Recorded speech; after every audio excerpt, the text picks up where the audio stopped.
Good morning, Rippled friends. Oh, I got a comment this morning on one of my videos, and it made me think about something. And so it's wife of Tim. I'm going to give her a shout out because she comments frequently and she makes me think about things. So we've been reading through Exodus, and we're past the 10 Commandments, and we're in the part right now where God is giving the laws for, he's kind of fine-tuning what the penalties are when you break certain laws. And so she made a comment on that about how if you're a thief, basically she was referring to, if you're a thief, you're supposed to have your hand cut off. That was the penalty in Exodus for theft, and it gets pretty severe. Like, if you keep stealing things, you're going to lose another part of your body, right? And she made me think about something, and so I just wanted to add it on to it. We don't have punishment like that in the United States now. It's considered cruel and unusual punishment. But that's the punishment that God set forth. So is it really cruel and unusual? And her comment was, if you knew that if you got caught stealing, this is what she was referring to. If you knew that you were going to lose your hand because you stole something, you may think twice about doing it. So there's a consciousness there that, the payoff for theft could be really bad, okay? And the thing about it is, it may have been a deterrent. First of all, I have a couple thoughts. So it may have been a deterrent as far as people living together and, not taking whatever they wanted to take, and whatever the law may be. It's not just theft, but the theft seems to be the big one, or the one that we can relate to. It's so that people could live together in harmony. But it doesn't change the heart,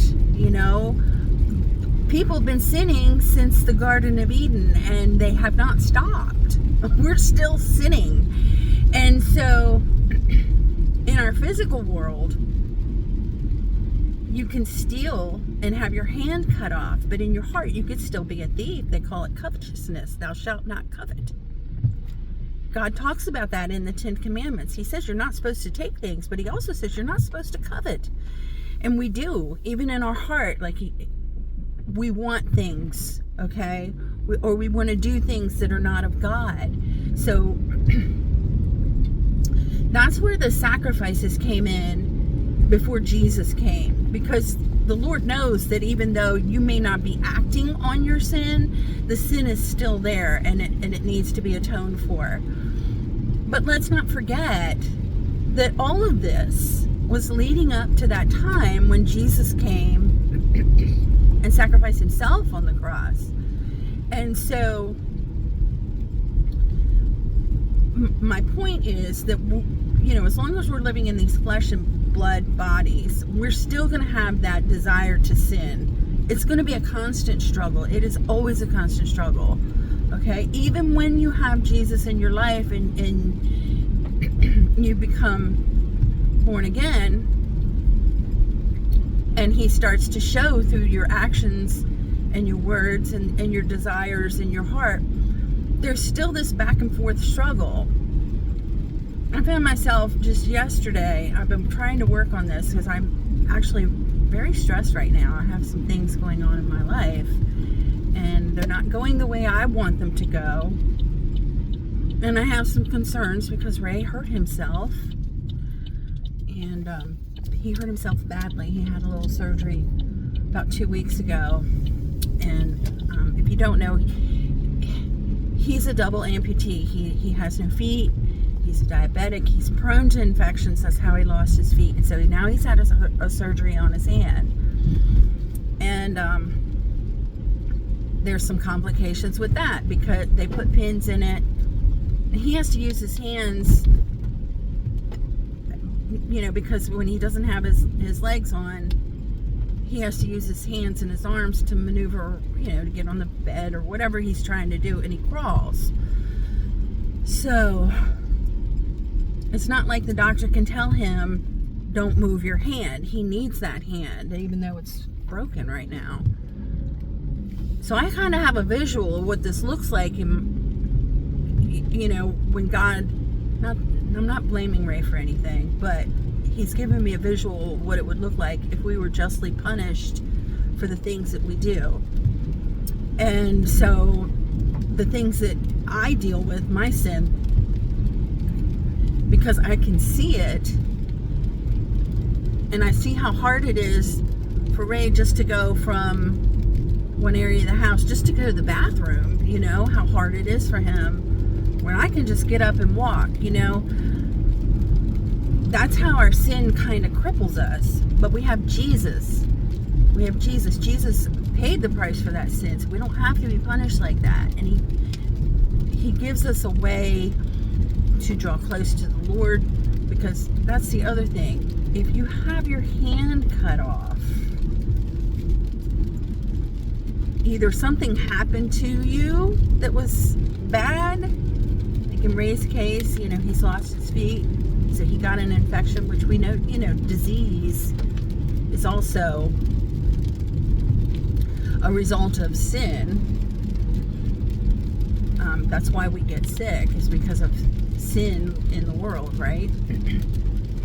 But maybe you did something you weren't supposed to do as well, So we live in this sinful world, and we constantly struggle, but we have hope in Christ. Because the thing of it is, even those sins that are in our heart that don't come out of our mouth, or we don't act on them, they're still there, and the Lord knows it. You can hide it really good. Some of us are really, really good at hiding it. But it doesn't mean it's not there. And one day, we're going to stand before God, and He's going to look at the list of things that we shouldn't be doing, or we shouldn't be feeling, or we shouldn't be acting on, or we shouldn't be thinking, we shouldn't be saying. And Jesus is going to come along, and He's going to say, I paid the price. That's the purpose. Right now, what we're looking at is just to show us really how bad our sin is. And I think it's a shame, truthfully, on one hand, but then on the other hand, I do appreciate mercy when it's shown to me. But we have something going on in the United States now, because we consider those kinds of punishments. They used to be actually things that people did right here in the United States. If you sold something, you might lose a finger. But, like I was saying, it's considered cruel and unusual punishment now. And, so we find people, we put them in jail, but the price really is very, very slim nowadays compared to what the real consequences are. And I think it's kind of numbed people within themselves to the penalties that you could be paying for the things that we do to each other and the things that we do to God. And that's a shame, because having that visual where you can say, oh, if I steal something, I'm going to lose my hand. Maybe I shouldn't be stealing, versus, I'm going to get a fine. I'll have to pay it back. I might get away with it. And at worst, I'm going to go to jail for a little while, and I'll have 3 meals and a place to sleep. That's kind of how it is. And we have jails full of people who really aren't learning. Not everybody. We don't want to lump everybody in it. But our jails almost become university for sin. So that's just what I was thinking. But ultimately, these punishments that God put out, that's what they were for, is to stir in you a conscience so that you can say, should I be doing this or should I not be doing this? Just my thoughts on it.